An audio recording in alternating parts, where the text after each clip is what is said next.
Hello everyone and welcome back to another episode of Dare to Care. My name is Masha and for this episode I had the fortunate opportunity to speak with 5 speakers from one of the Summit for Animals sessions who will be speaking at that summit in Halifax, Canada in May. The Summit for Animals is the largest conference for the animal welfare sector in Canada and hosted by Humane Canada, the National Federation of Humane Societies, SPCAs, and the convener of animal welfare in Canada. The great thing about this summit is that it has been held yearly for 10 years already, and every time in a different city. This May will be the 11th edition and the first time hosting it in the east coast of Canada. They have 10 educational topics, everything from leadership, tackling fatigue and building resilience, to companion animals, wild and farmed animals, and access to care.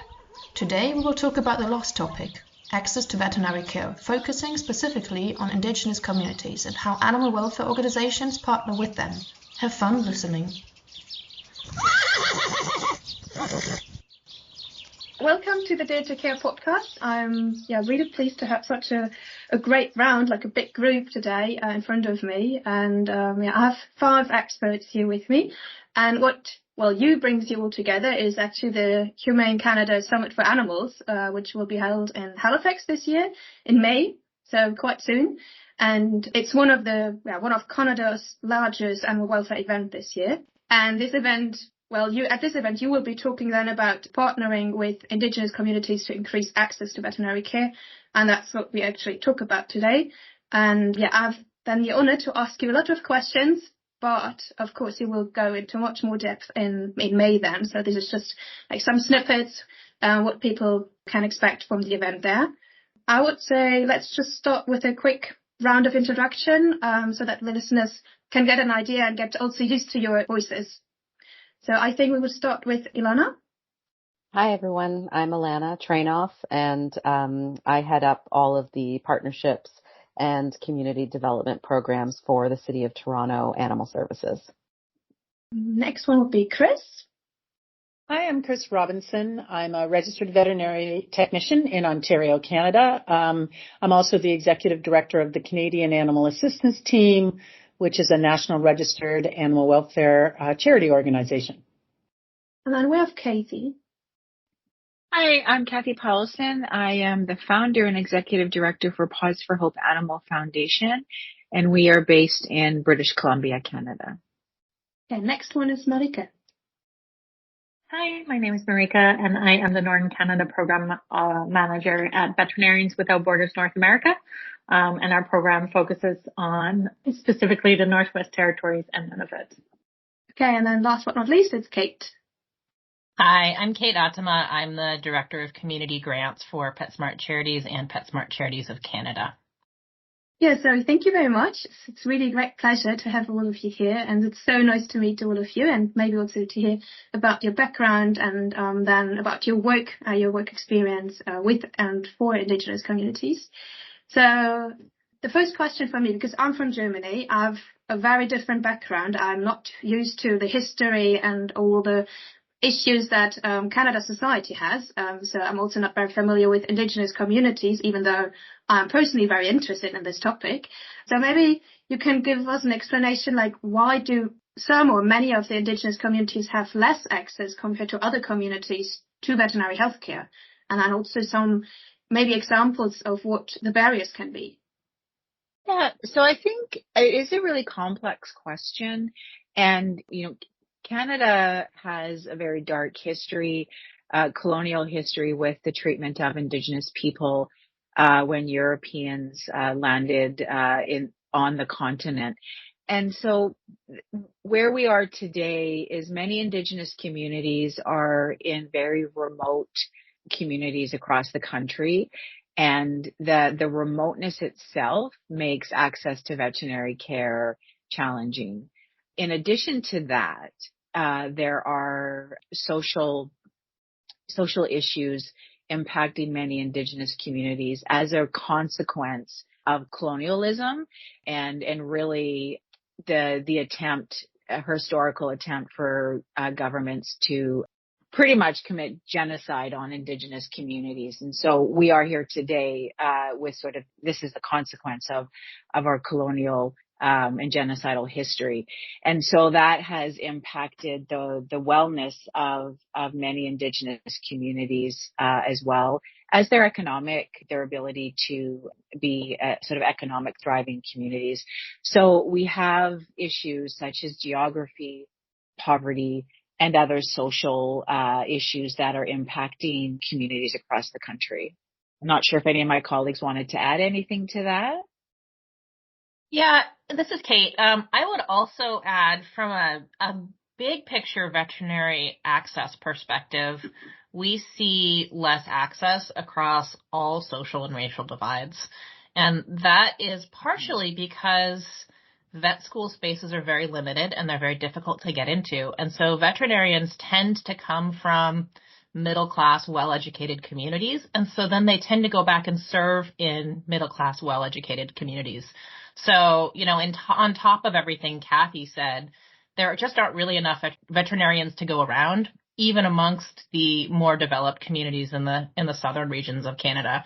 Yeah. So when it comes to working in places that are harder to reach, where there's less economics behind veterinary medicine and where the community is unlike those that the veterinarians themselves have grown up in, it just creates even further division. Yeah, I totally agree.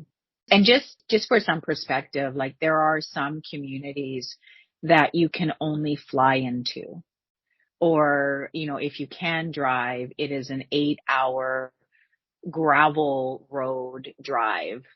Sometimes it's a logging road, that, is really intended for industry, logging trucks and stuff to go through. So there's just so many unique challenges in terms of accessing veterinary care. And there's a distrust. There is, in many communities, there's a distrust of typically are these white collared professions, or white gowned professions, right?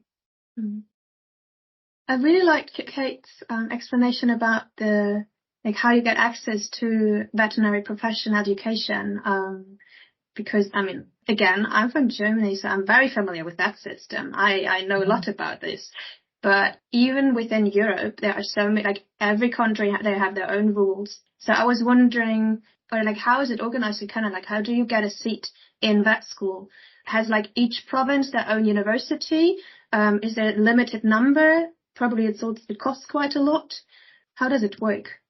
I'd be happy to speak to that. So each province does have their own regulatory body. Each school has their own admissions, kind of what you need to be able to even get your foot in the door. And most of them are very tough. You have to have incredibly high grades to even get through that first step in the door.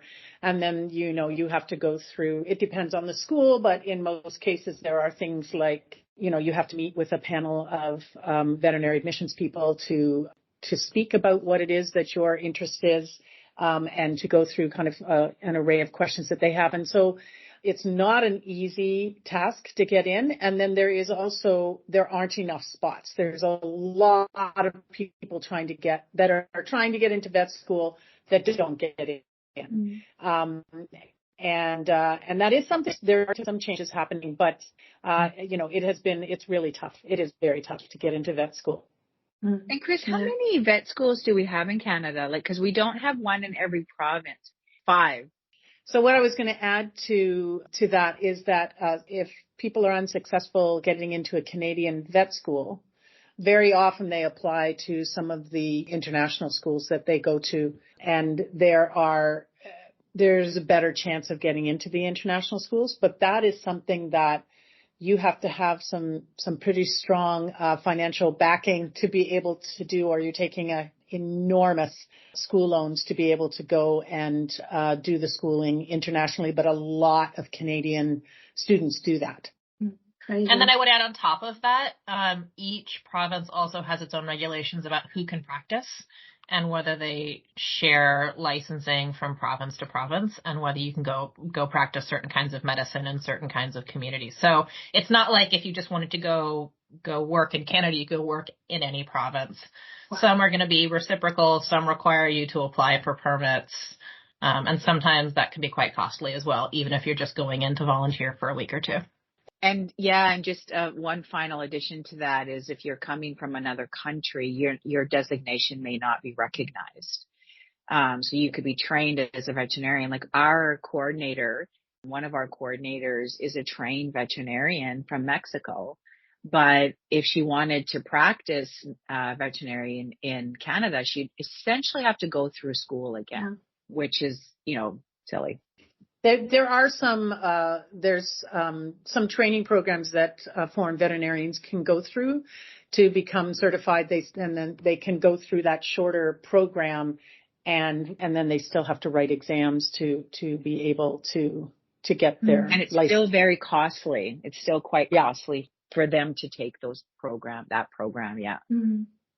Yeah, it's interesting to see at least like some similarities between Canada and Germany here. I mean, we don't have the issue with like different provinces. I mean, that's kind of crazy, to be honest. I just thought that as a foreigner, it's really difficult to enter Canada and then work as a licensed vet. But also in Germany, we have issues with degrees outside of Europe, and that practitioners who have a lot of experience already in their home countries have difficulties then to just start working in Germany, and it's also a process. So all of you, like all of your organizations, are part of the incubator program. So maybe you can explain the program a little bit about, like, for me and the listeners.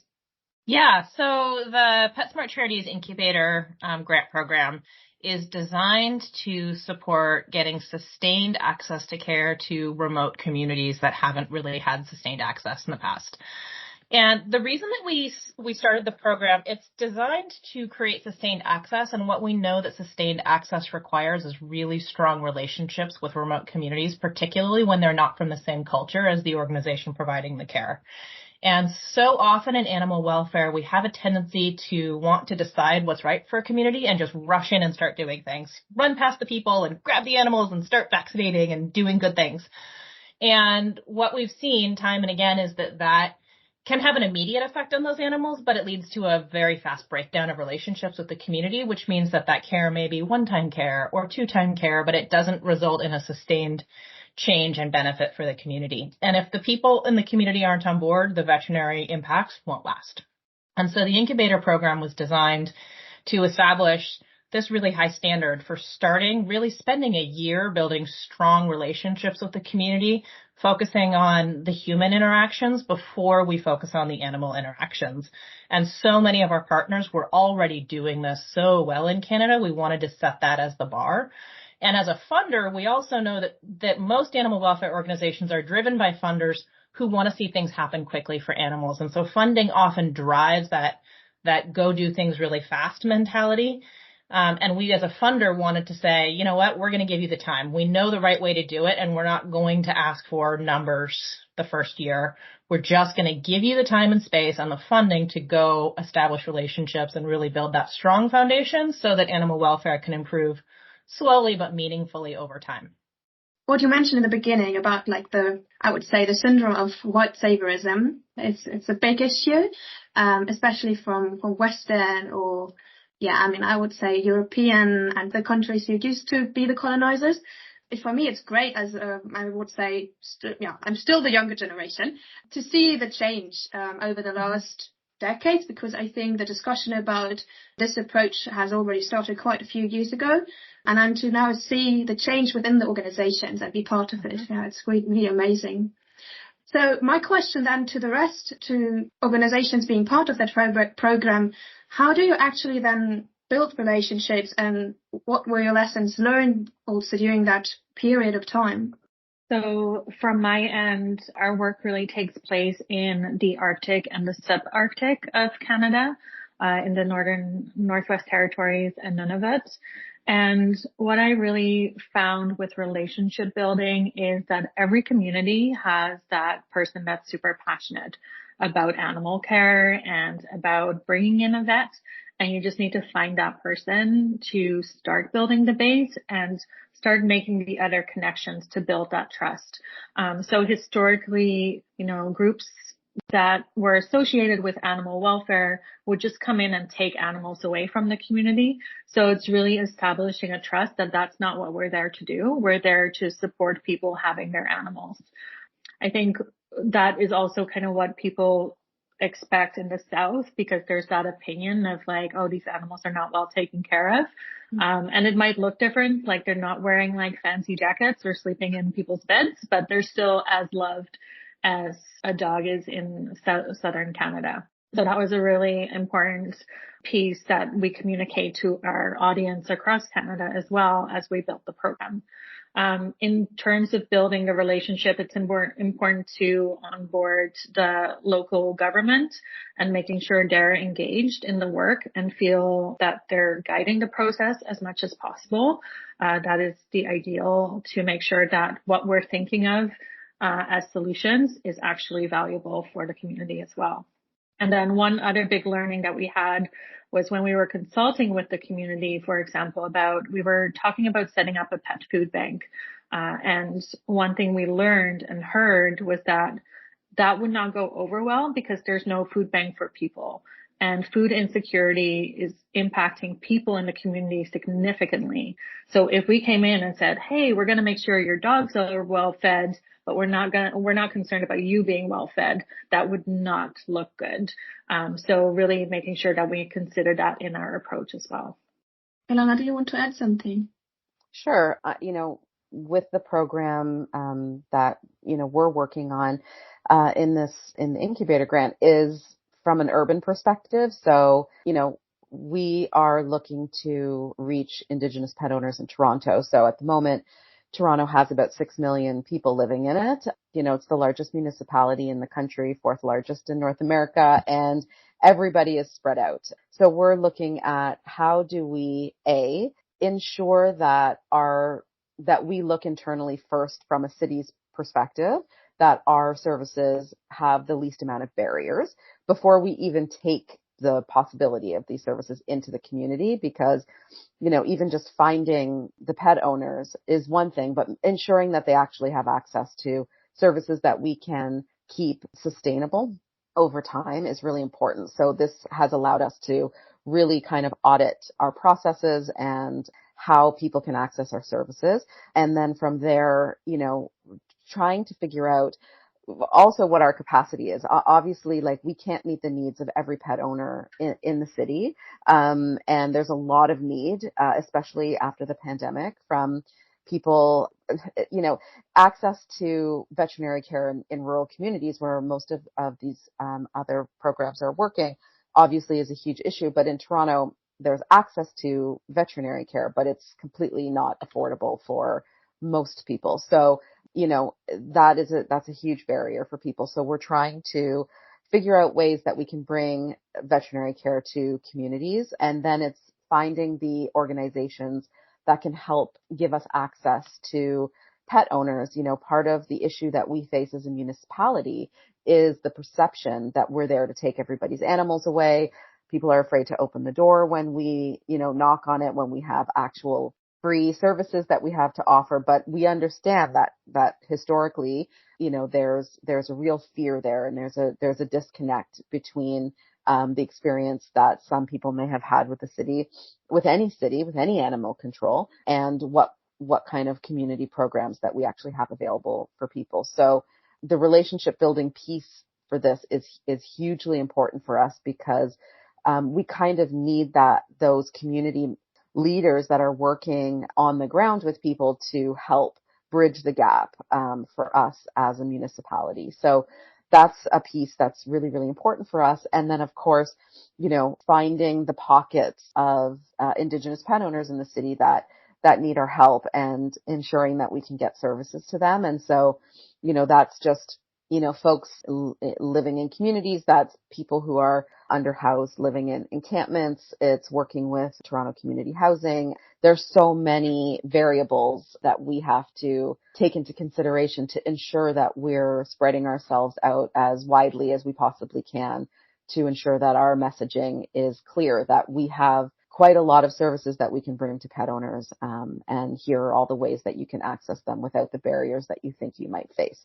So it's a very daunting undertaking for us, but it's an ongoing, very important mandate of ours to ensure that the people who need us the most can access what we have.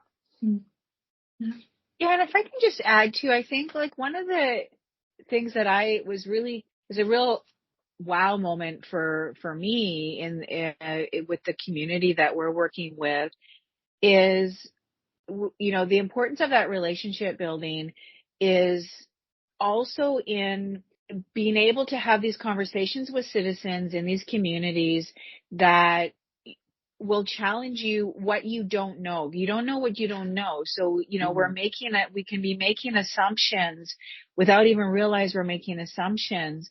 And so this moment for me was when listening to one of the citizens talk about why dogs historically have been allowed to roam in the community. And that was because to protect the citizens from cougars and bears, right? And so I hadn't even considered that, but that was such an important moment for me personally, because it's like there wasn't a lack of care or empathy for the animals. That wasn't the reason why dogs roam in this community. Dogs roam in the community for protection. And without knowing that, like, and just going in, like, as Kate mentioned at the beginning of, historically we just go in and do, not us personally, but groups go in and do things because of what we believe to be best for animals. And it's so important that we stop and we have that opportunity, which this grant has given us, to be able to just speak with people in the community. Yeah. I mean, also this example, this story, and this also the one example that Marika mentioned about the food security for both humans and animals reminded me a lot of the One Health approach. So to have a holistic approach, and to then, by using this approach, be also sustainable, because you tackle not only one single problem, or you have a bigger picture also because you use this approach, and then you really understand the full context and situation. So it's again it's great to hear those, or like also many other examples you have already mentioned, and I think you mentioned quite a few more, just to emphasize the importance, from my side, at least from my personal experience, how important One Health is, and that you can find it everywhere. It is. We have tried to partner with organizations who have health buses for humans.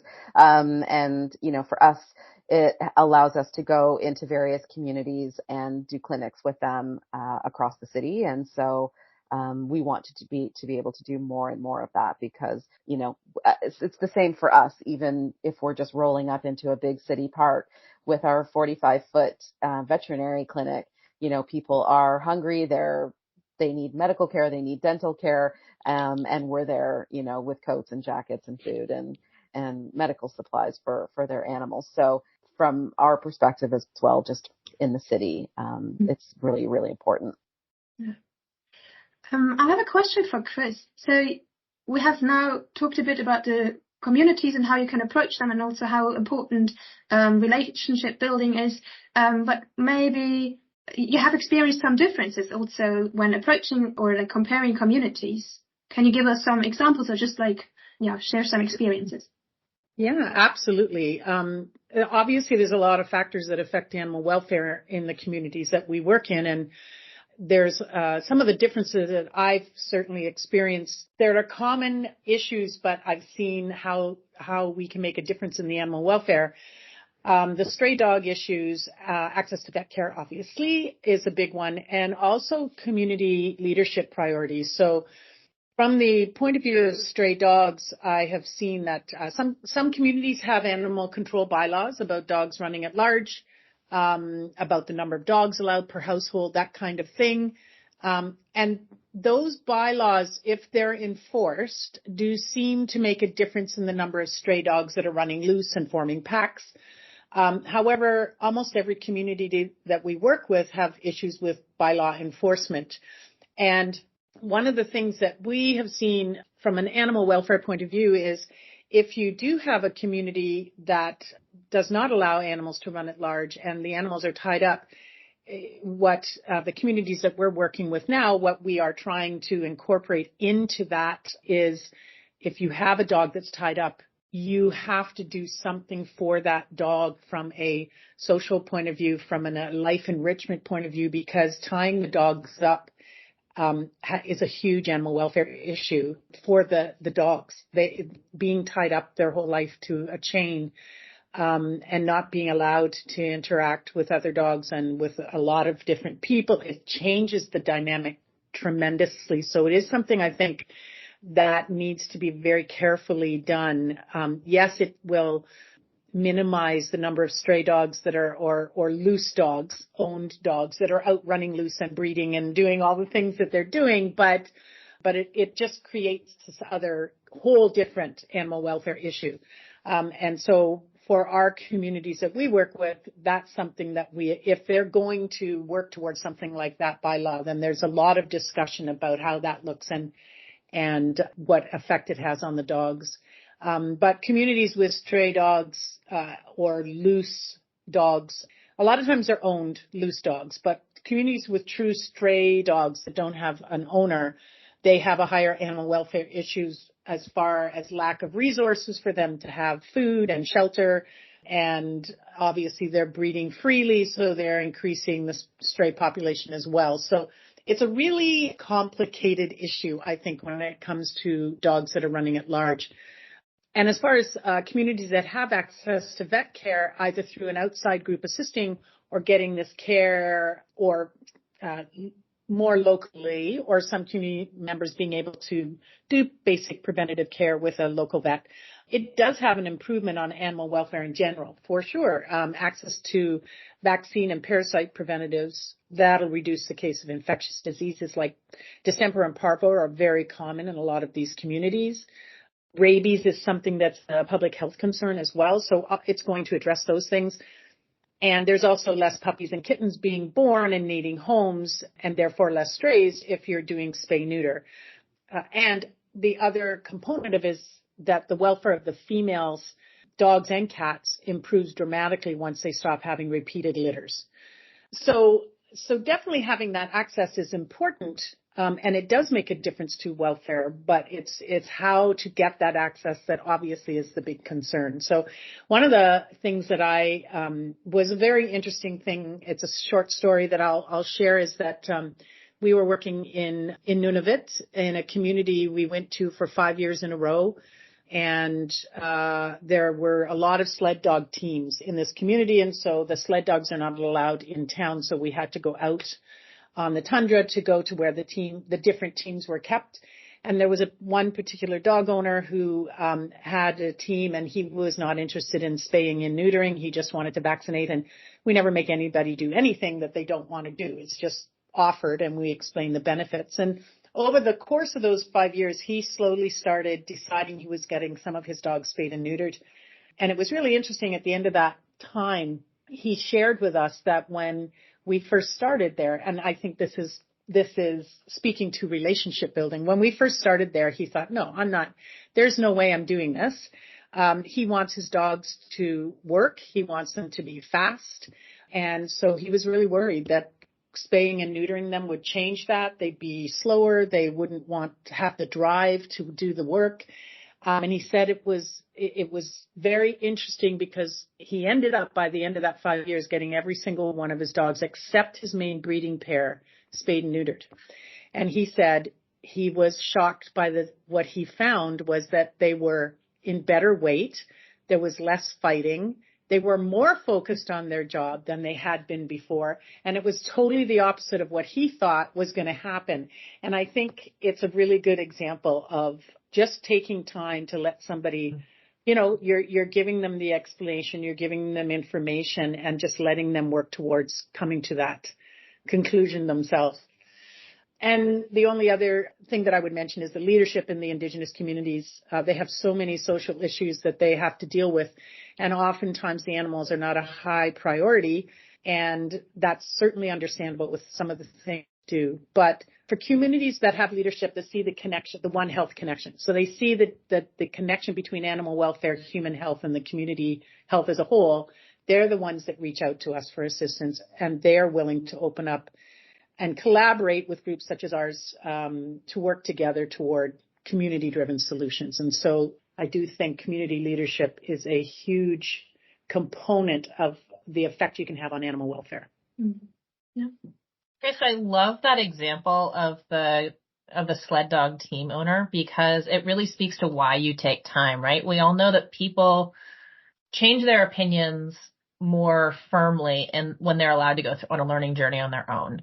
So there may have been people who are willing to take you at face value, but he's going to be the one now who tells other people about his progress and his learning. And that's where you get sustained change in communities, is when people are allowed to go on their own learning journey. And that doesn't happen in 6 months. Sometimes it doesn't happen in a year, but when it happens, it stays. Absolutely. Yeah. And I also think that you're right. He's going to be the best there to talk about what is. The other thing is the first time you go into a community, they don't know anything about us. There's no trust there yet. We have to earn that trust. And I think that was the case with Joe. He needed to kind of see what happened to other dogs that got spayed and neutered.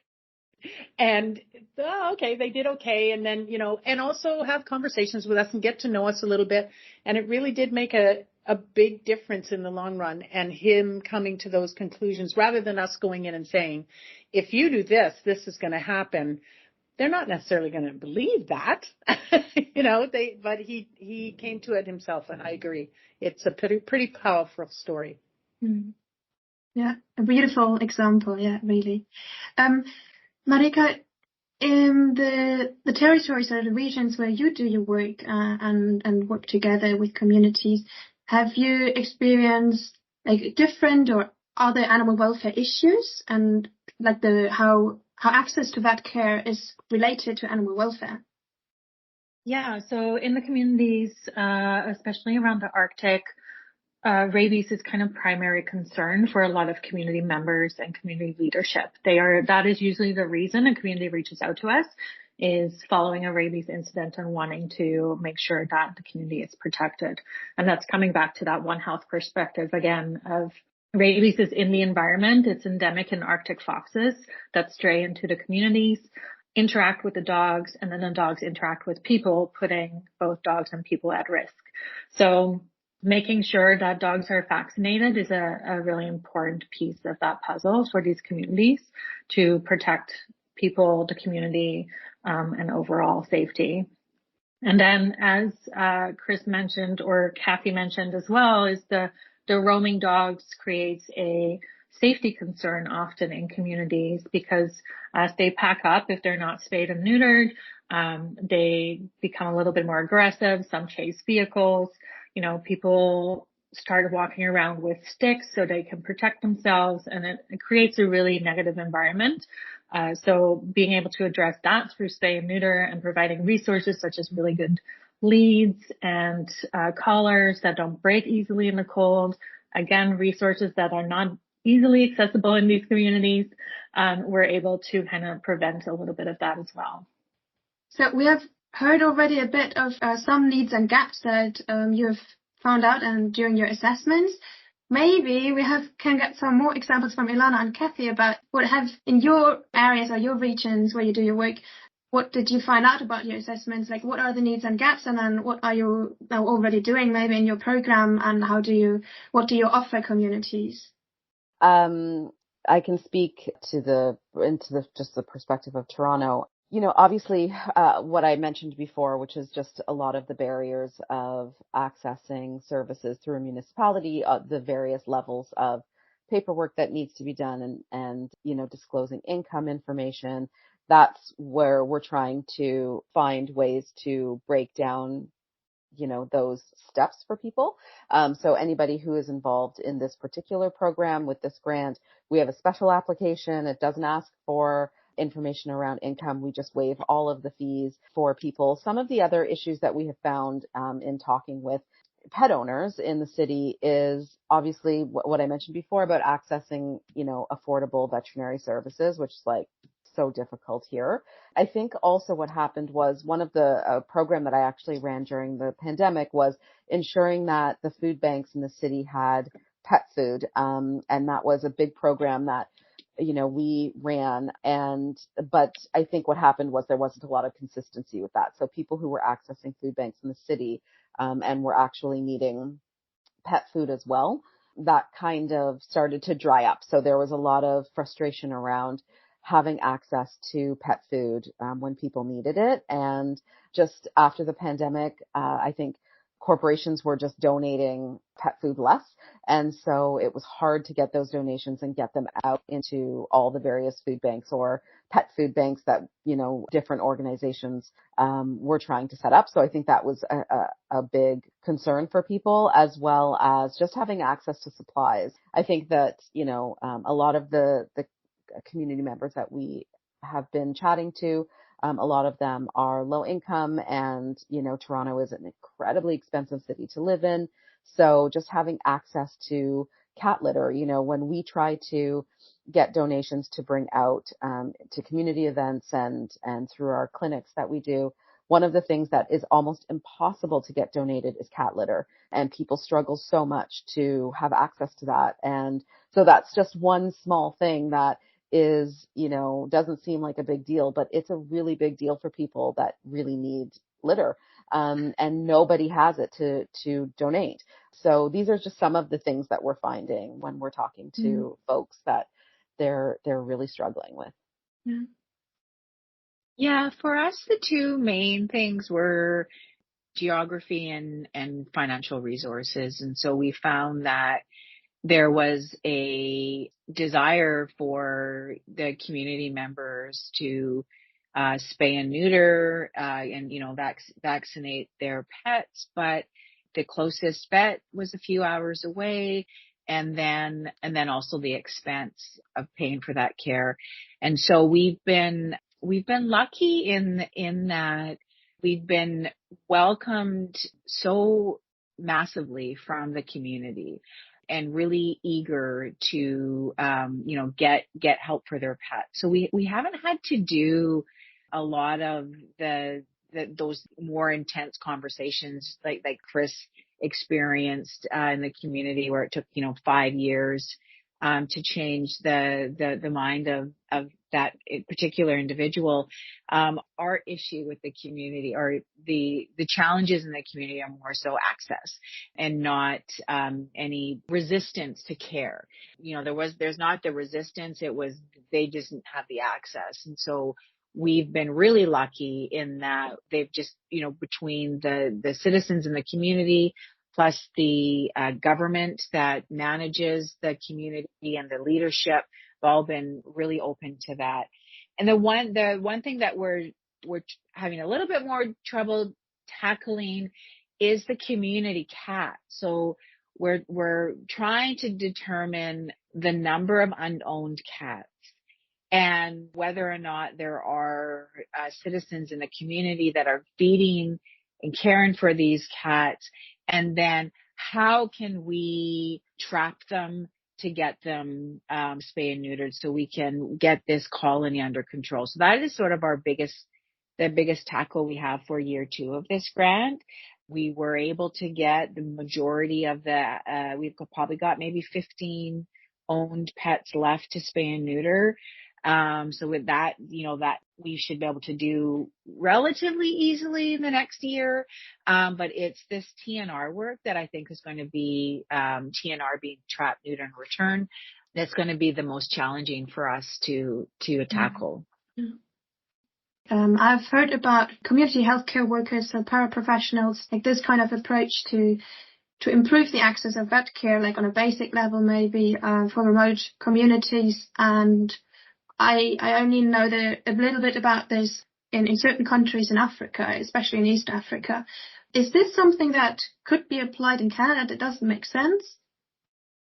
Yeah, I think so. It's something that we're exploring at Veterinarians Without Borders, is how to adapt that Global South model of the community animal health worker into Northern Canada and remote communities. So right now we're doing a survey with all of the communities in Nunavut and the Northwest Territories to get their perspective on what that would look like, who that individual would be, and how the community would identify that person. And then looking into what type of training they would need or want to be able to deliver those services, and at what level. So that is something that is in the works and is a long-term vision of ours. And one of the things that we're doing that we've taken from Vets Without Borders and our Canadian Animal Assistance team is looking to train a few of the community members in pet first aid, and then provide the community with some first aid kits. And so that's sort of the first step in having people in the community that can care for pets in a, emergency situation. Mm-hmm. One of the things that we're doing with our community in the Yukon is we're working with the Yukon government chief veterinary officer on this, on trying to develop a lay vaccinator program. So rabies is something that at this point by law, it's supposed to be a veterinarian who gives that vaccine. But I know when we were working in Nunavut, some of the communities up there were sent vaccine from the Canadian government to be able to do rabies vaccines up there. But we are working on trying to have a lay vaccinator program in the community in the Yukon, so that there, for December, at least for distemper and parvovirus, there is the opportunity to get new animals vaccinated. Mm-hmm.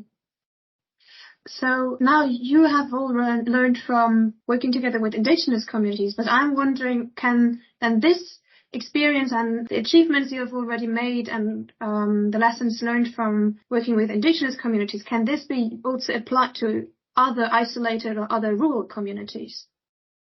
Yeah, I think we always want to be careful to recognize that every community is different. You can have communities right next door to each other, and what worked in community A won't necessarily be exactly how it goes in community B. But that said, if you divorce yourself from the word model, which we try to avoid because there's no one model that works in every place, you can say, broadly speaking, the lessons learned are applicable in remote and underserved communities all over the world. First and foremost, go in with curiosity. Try not to make assumptions, and then be humble when you realize you were assuming things you didn't know you were assuming. Spend the time to make relationships, understand who the drivers are in the community of community attitude, who loves animals in the community, who has influence in the community.